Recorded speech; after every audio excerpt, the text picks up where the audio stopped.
This week in the Waterside Theatre, we're very fortunate. We have a children's literature festival all week. It's really to encourage children to read more, and we're very fortunate to have fantastic authors and really well-known authors such as Anne Fine and Andrew Cope. And obviously if you've got a really cool character, then you need a really uncool one. So this is Ziggy.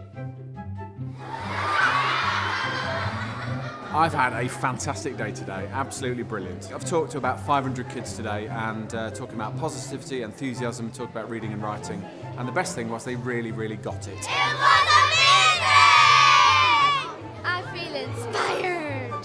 He blew my mind. It really inspired me. He was just very interesting and I would really like to read some of his books.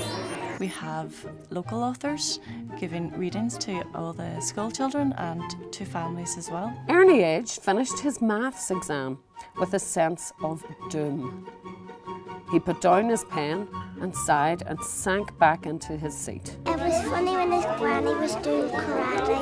I thought it was really fun. And we have Harry McClary and Friends, which is a very well-known book produced into a play, so that the local children can come along and see quality theatre and to encourage reading.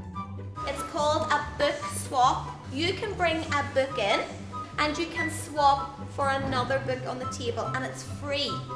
We love reading! Yay! And again, we'll have another 2 authors this year in October who'll come over, again taking them to more schools and community groups so that as many young people as possible can benefit from being involved in that.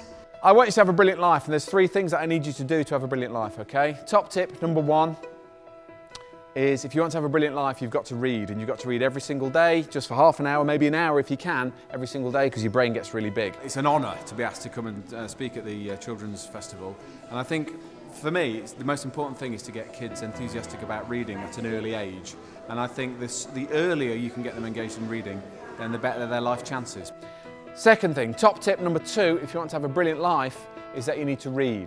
But you've got to read every day because it's really good for your brain. And my third top tip, if you want to have an absolutely brilliant life, is that you need to read. And you've got to read every day because it's really good for your brain, okay? So before I leave, can we just revise those 3 top tips all together, please? Top tip number 1. Read. Good. Top tip number 2. Read. Can you remember the third one? Read. Great stuff. Right, yeah, thank you very much indeed, Miss. Thanks, Miss.